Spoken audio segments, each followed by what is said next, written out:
Welcome, Scott Alexander. Thanks so much for joining us on the podcast. Thank you, Sally. I feel like I'm starstruck. Like I've been listening to the old podcast and you were the original guest on Yeah, that first episode. And so I feel like with a celebrity right now. So that's oh, that's amazing. so sweet. You know what's funny is I did that first show sitting on my mother's bed because I can't remember, it was too noisy every place else. So I went to my mom's house. So I was like literally on the phone on my mom's bed, answering Beth's questions and chatting, I think about like a gap year or something. So Which after the pandemic, we've all lived that experience now, right? yeah. We've all have had that experience. Yeah, exactly, exactly. All right, so I'm so pleased to have you on to talk about studying in and around Portland, Maine, because I think with the Maine schools, a lot of people know about sort of the big three, right? Like Bowdoin, Bates, and Colby, but there's so much more. So let's sort of talk about that. And I'm not saying I know that not all of those are around Portland, Maine. Frankly, I Right. lose track of which is where. I think Bowdoin is much farther up the coast and etc. But let's kind of start with like, where do you want to begin with opportunities in or around Portland, Maine for students who are looking for higher education? Yeah, so one thing I always frame for students is just the strong sense of place we have in Maine, Sally. So let me ask you, so what do you think about Maine? Like what characters do, what do you think about when I say the state of Maine? Well, I've been up to Maine kind of recently. I think about the beauty, but I also Uh-huh. think about kind of like a sort of almost like a rugged individualism, a little bit of a quirkiness, like I mean, and I love when I say quirky, I really mean that as a compliment. Like it's a kind of interesting cast of characters up there, like in a Right. lot of different ways. And that's why Stephen King sets his stories Right. in Maine, right? Maybe you think about a lighthouse, right? We Hmm. have the Portland Headlight, which is the most photographed Hmm. lighthouse in America. Folks might think of our license plate, right? And think of Hmm. the catchphrase vacation land. Hmm. So yes, tourism is one of our biggest industries. Portland has amazing reputation for one of the foodiest cities in the Hmm. country. Also the restaurant capital of the year once. So Hmm. sure, we got lobster, blueberries, potatoes, maple syrup. And so we're going to feed you well, students. Hmm. And I don't want to downplay that. Eating is important. Eating good food is really important. But what would it be like to be a college student in Maine? So the first thing I remind students is the setting. There are numerous Maines, right? We're a big state geographically, right? It's 6 hours from Kittery to Hmm. Fort Kent. I drove to New York City last week. I did it in 4.5 hours, and that's 4 states away, right? So this Right. is a big state. So you have picturesque New England small towns along with urban areas like Portland. So we have about 550,000 folks in greater Portland. Hmm. So it has a big city feel in just a small city package. Hmm. But yet we're still the pine tree state, right? So we're the most heavily forested state in the country with 17 million acres of trees covering 90% of the land. We also have 6,000 lakes and ponds. And given how fresh water particularly, is going to be currency in the future, Maine is like positioned to play a huge role in Hmm. this. And then we have the 3,500 miles of coastline and the 36,000 square miles of the Gulf of Maine. Now, sadly, with climate change, the Gulf of Maine is warming 99% faster than other bodies of water in the world. So this brings me to like the first point I make to students when they're thinking about college in Maine is the opportunity for research and recreation. So our higher educational institutions have some of the oldest and most established environmental studies and science programs in the country. So field and laboratory research is abundant and it's all hands on deck when it comes to environmental preservation and stewardship. So actually you find this unusual collaboration between Maine colleges and universities in this one area. So Hmm. often there's a lot of competition between colleges. In the environment, Maine is all hands on deck. So I also want to point out that you want to embrace Maine for recreation when you're a student here. So research shows us how nature benefits mental health by reducing anxiety, improving concentration, increasing creativity, enhancing sleep. And that's just to name a few of the positive outcomes. So I've always encouraged students to embrace the Ella Bean slogan, be an outsider, right? So here's Hmm. one concrete example. So think about the overwhelmingness we all felt at the height of the pandemic during COVID-19.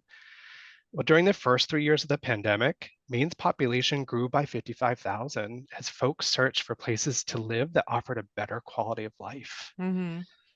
The last thing I mentioned to students is authenticity. There's something so special about Maine. Mainers, we care about our land and where our water, we care about where our food comes from, and we care about our neighbors. And I think that's why our community remains so devastated after the mass shooting last October. Mm-hmm. So here's some random facts that people may not know that I think illustrate what it's like to live in Maine. So we have two state laws that I like to point out. One, drivers have to stop for you for pedestrians in the crosswalk. When I was in New York City last week, I had to train myself that this behavior is not acceptable here. So I just Mm-hmm. couldn't cross the street. Another thing, another law that we have is that we don't billboards on our highways. Like Mm-hmm. we'd rather see our trees, our mountains, and our lakes rather than be advertised to all the time. So I'm trying to make a compelling argument for prospective students, like Mm-hmm. why you might want to think about Maine. So um, we do have a buffet of educational opportunities, but we're going to focus on kind of four different options in the Portland area today. And we're going to start with the public options first. Mm-hmm. So the first is Southern Maine Community College, which is part of the Maine Community College system. It's one of two campuses, is in South Portland, and it overlooks Casco Bay on the historic Fort Preble. There are nearly 6,000 students, and two-thirds of them are part-time and one-time or full-time. And they offer both commuter and residential living options. Oh, so I think that's important to note, right? Not everybody realizes that you can live on a community college campus. That's Yeah, important. exactly. So my niece is actually a student at SMCC, and Mm-hmm. she is not a resident. She has her own apartment, but other students prefer to have, especially students that may be a little bit further away, not a local student, they prefer to live on campus, and that's a nice option for them. Mm-hmm. The courses of study include associate's degrees and an honors program, but also include workforce training and career skills. So the population of Maine is changing, especially in Mm-hmm. Portland. We have a large new American population. So SMCC, like every institution, is needing to adapt to the local population. So we do see a shift here. And there are articulation agreements to four-year institutions in Maine and New Hampshire, depending on kind of which degree program. Mm-hmm. Now, one program I want to highlight is that the state of Maine is piloting free community college. Mm-hmm. So, how it works, if you graduated from high school or the equivalent like a GED in the classes of 22 to 25, and you enroll in a degree or certificate program at one of the 7 Maine community colleges, you qualify for a scholarship that covers 100% of tuition and mandatory fees. This is even for part-time studiers too. Mm-hmm. Now, to qualify, students would have to fill out the FAFSA, and they would have to live in Maine when they're enrolled. So you don't even have to necessarily graduate from a Maine high school in order to get free community college in Maine. Right. So I think this is the state's reaction to the increasing costs of higher education and really wanting to open up access to students to continue their education. So I applaud the state for taking this kind of approach. Absolutely. This is notable too. I think like New York State has something similar, but it doesn't include part-time students, for Yeah, example. yeah, So this is really important. I mean, if you think about the number of students who have to work full-time, so they can only attend part-time. right, Yeah. right, exactly. Now, another option for post-secondary study in Portland is the University of Southern Maine, which is part of the University of Maine system. Mhm. So USM has 5,400 undergraduates, so it's the second largest in the system after the flagship campus up in Orono. USM offers 300 majors and minors, certificates, and graduate degrees, with nursing, business, health professions as the most popular. Now, there, like most colleges, there are two campuses. So Mhm. there's a campus in Portland and there's the campus in Gorham, which is about 10 miles apart, but there's a shuttle service. So when you have multiple campuses, you Mhm. want to ask, right, what transportation options do you have? So there's a free bus line between the two campuses. Gorham is the more residential campus with the main athletic facilities. And the Huskies, that's the mascot, they compete in 22 Division III sports, and they've won national titles in baseball, track and field, wrestling, and the women's basketball team has made appearances in the Final Four before. Mhm. Like many colleges, they're constantly thinking about renovations and additions to campus. So they've added a new Center for Career and Student Success, which is so important these days. How do you translate your undergraduate experience to your career? Mhm. And they're also building a new Center for the Arts right now. So that's under construction. Mhm. Now, there's two private options that I want to highlight in the Portland area.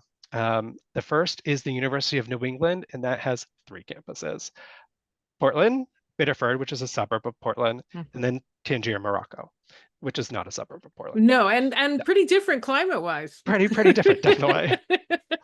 So I love the Biddeford campus because it has a gorgeous waterfront. It actually has its own beach. I know very few colleges and universities that have their own beach. Yes. Yeah. Uh, so UNE is Maine's largest private university, and it has six colleges. There's an arts and science, osteopathic medicine, which is different, right? They offer DO degrees, not Hmm. MD, different way of approaching the work. Hmm. Health professions, dental medicine, business, and then graduate and professional studies. UNE offers Maine's only medical college. That's a long Mm. story why we don't have our own public medical college here. Right. We can go to another point. They also have a physician assistance program, and it's Northern New England's only dental college. Mm. Well, thank goodness for them then. I I know, exactly. mean, seriously. Yeah. And if you ever want to see a college that makes a compelling argument on return on investment, visit the UNE website. It should be the gold standard for other colleges to use because they really do articulate how their cost of attendance after financial aid and then the outcomes of their students. And they make those arguments very compelling. So Hmm. I encourage folks to really dig into their website because it's very well done. Okay. The last kind of educational institution I want to highlight is MECAD. Stands for the Maine College of Art and Design. Founded in 1882, MECAD has about 450 undergraduate students, so it's smaller, studying with about 11 majors and 7 minors. Courses of study include animation and game art, graphic design, illustration, textile and fashion design, woodworking and furniture design. So the programs do have an academic component in the liberal arts and art history, but it's the thrust of MECAD is studio practice. So they want to provide students space to research, experiment, reflect, collaborate, problem solve. They do have gender inclusive housing, and first year students are required to live on campus. I think that makes a lot of sense as you Hmm. acclimate to like a new setting. Now, MECAD's main facilities are actually at a renovated department store along Congress Street, and Congress Street is like the main thoroughfare in downtown Portland. Yeah, I was gonna say, I'm pretty sure I had been in that neighborhood and I Yeah, remember noticing it's a kind of a cool neighborhood, like really feels like a good place for an art college, like very exactly. downtown. Yeah, very interesting. And just as one example, the vibrancy that college students Mhm. add to communities. So in Portland, we have my favorite activity, the First Friday Art Walk. So the first Friday Mhm. of every month, art galleries, studios, all stay open late. And I just love walking by MECAD because all the students are out there with their tables, selling their art, showcasing their work. And it's just such a sense of community and place that I really celebrate. Mm. Now, MECAD does have a portfolio requirement, and like all art schools, they tend to differ from school to school. So interested students really would want to dig into their website to figure out their specific portfolio requirements. Yeah. So that's my like big picture Maine. Now we have so many other options in Maine, like you mentioned, Bowdoin Bates and Colby, but we'll talk about that another time. As you know, Yeah. I have affiliations with each one of them, having studied at one and worked at two others. But Hmm. because often we get that question, Bowdoin Bates and Colby, the BBC, they're all the same, right? We'll save that for another podcast. Yeah. Yeah. Similarities, but also differences, I think. Right, exactly. So, yeah, Right. yeah, absolutely. Well, I mean, one of the other things that I wanted to ask you about, and we do have just a few minutes left, is I think at least a few years ago, University of Maine was offering in-state tuition to students who came. So, like a student who came from Connecticut, where I live, would not pay any more than they would pay to go to UConn, for example, to attend one of the main publics.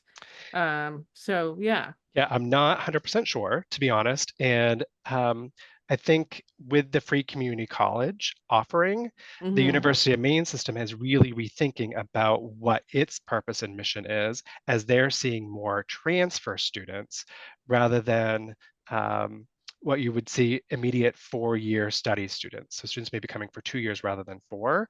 So that's a very active conversation right now. And it's interesting you mentioned Connecticut because the head of the University of Maine system is the former governor of Connecticut. So Right. wouldn't be surprised if he brought in programs like that. So I think institutions, all institutions, right, are really rethinking, right, their purpose and their goals and who they want to educate, how much they want to cost, right? These are really important questions that every institution has to kind of wrestle with every now and then. Yeah. I mean, I think Maine is doing some impressive things. And I think that historically, students haven't been thinking about that. Like they all think about like, we'll go to University of Maryland, go to University of Michigan. Like there's certain states that are seen as destinations.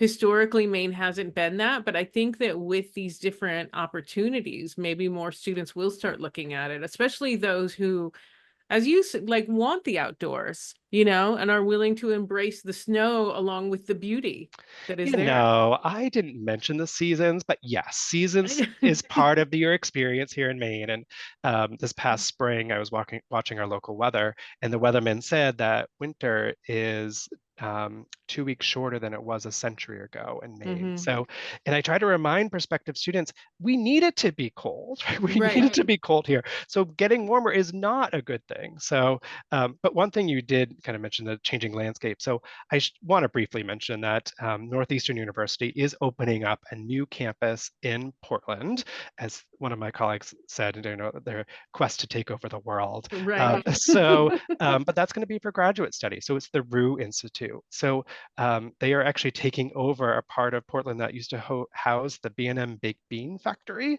And so they're keeping kind of the main building as a historic kind of landmark, but then building brand new facilities. And they're in conversations right now with the city and the local community and how to build their campus. But it's going to really focus in on technology and seizing how Portland, Maine's becoming a tech hub and kind of giving employees opportunities to advance their careers through masters and programs, certificates in technology fields. So we're like super excited to see that coming up in the next few years. Absolutely. I really apologize, Scott, but I have to sign, bring us out now. So, but thank you so much. This has been really, really helpful. And I hope that it does cause more people to start looking in Maine. So. Thanks, Ellie. Right. All right. So join us next week when our host Ian Fisher will be interviewing Lee Coffin, the vice president of Dartmouth College. So we're sticking with New England for now. And then colleague Alex Gonzalez will be joining us to talk about searching for scholarships during the summer.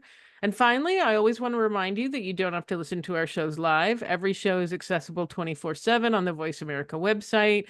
You can download it on Amazon Music or iTunes. And if you're curious about other topics, do look through our archives. You can find them along with our blog posts on blog.getintocollege.com.